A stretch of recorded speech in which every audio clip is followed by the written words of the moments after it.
Um, post, sorry. Action is like, nag-start siya noong 2020. And then, took long. Kasi syempre we have to discuss. And yung vision ng, it's very important for us. Yung vision, yung, Jade, Makawili, Asnilo. So, challenging siguro is katong... sorry, Tagalog ng Bisaya.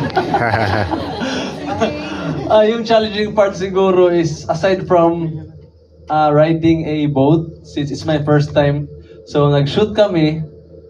Tas before nag-shoot for like one day before, nag-practice muna, tas shoot kinabukasan. So yun yung isa sa challenging, pero yung mas pinaka-challenging siguro yung sa para sa akin lang personally, since it's my first full length.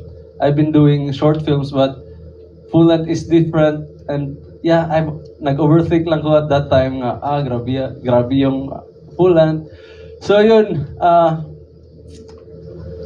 siguro yung scene na nagtanggal ako ng t-shirt. Kasi ang taas kasi ng linya doon. Ang taas ng linya doon.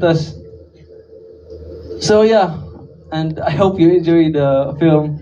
Yeah. Dr. Moria. Be na infinitas. If you want to be rich, be a... siguro, ang pinaka-challenging doon is,